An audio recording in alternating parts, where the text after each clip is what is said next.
أفغير دين الله يبغون وله أسلم من في السماوات والأرض طوعا وكرها وإليه يرجعون.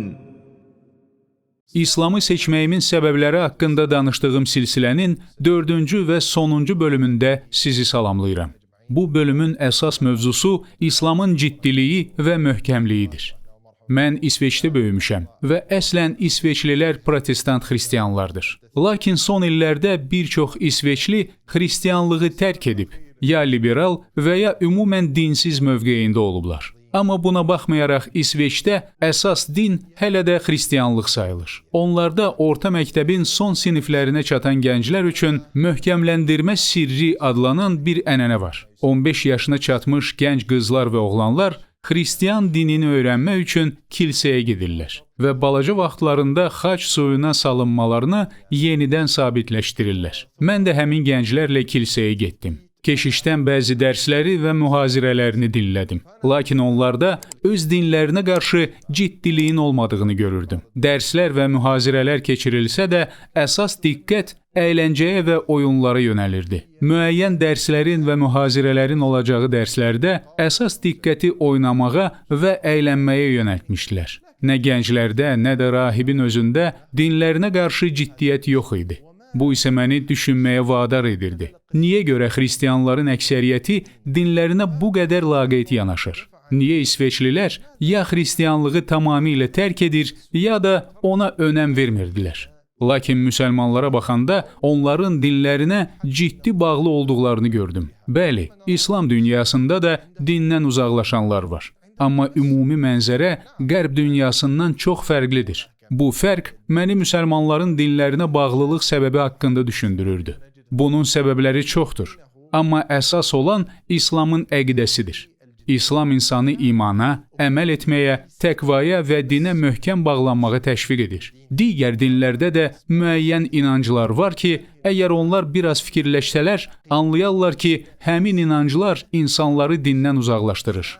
Məsələn, bütpərəstlər və ya xristianlar üçlü əqidəsi haqqında düşünsələr, onlar öz dinlərində məntiqsizliyi müşahidə edərlər. Lakin İslamın əqidəsi açıq və məntiqlidir. Bu da müsəlmanların dinlərinə bağlı qalmasının əsas səbəbidir. Digər bir məqam isə İslamın əsrlər boyu dəyişmədən qorunmasıdır. Liberalların azğınlaşdığı bu vaxt, digər dinlər onlara öz dini qayda qanunlarında güzəştə gedirlər. Lakin İslam necə var elə də qalmışdı. Əslində əvvəllər xristianlarda, kilsələrdə keşişlər yox idi. Necə ki, bu onların bəzi naslarında varid olub. Həmin naslarda da güzəştə getdilər. Daha sonra isə cinsi pozğunluq məsələsində də eyni şey baş verdi. Əvvəlcə bu açıq-aşkar haram sayılırdı.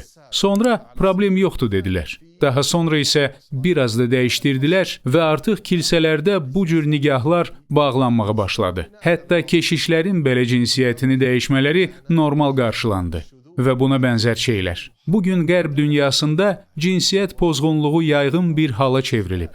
Hər dindən cinsi pozğun görmək olar. Buna qarşılıq olaraq İslamın əsas prinsipləri dəyişməz qalmışdı. Müsəlmanlar öz dinlərinə bağlı qalmış, dəyərlərini qorumuşdular. Bu isə İslam əqidəsinə olan hörmətimi və marağımı daha da artırdı. Bu əqidə müsəlmanları necə bu qədər səbirli, dözümlü və imanlı saxlayırdı. Keçən bölümlərdə Fələstin xalqı haqqında danışmışdım. Onların necə böyük zülmlərə dözdüklərini, lakin yenə də dinlərinə sadiq qaldıqlarını qeyd etmişdim. Onların bu duruşu insanlara təsir edir. Digər insanlar da İslamı qəbul edirlər. Biz onların ailələrini, yaxınlarını, qardaş bacılarını, ata-analarını və itirdiklərini gördük. Amma yenə də Allaha həmd olsun, Allahdan gəldik, Allaha dönəcəyik dedilər. Digər dinlərdə isə ən kiçik bir sınaq qarşısında insanların dinlərindən uzaqlaşdıqlarını müşahidə edirik. Bu mənim İslam dininə marağımı daha da artırdı. Beləliklə bu silsilədə İslamı seçməyimin bəzi əsas səbəblərindən danışdım. Sonda isə bu dini qəbul etdim. Hidayət verən Allahdır və məni bu dinə yönəldən də odur. Əvvəldə də, axırda da Allaha həmd olsun. Assalamu aleykum və rahmetullahi və barakatuh. Əziz qardaş və bacılarım, kanalımıza abunə olun, bəyənin paylaşaraq əzizlərinizi də faydalandırın. Xeyrə yol göstərən həmin xeyri etmiş kimidir.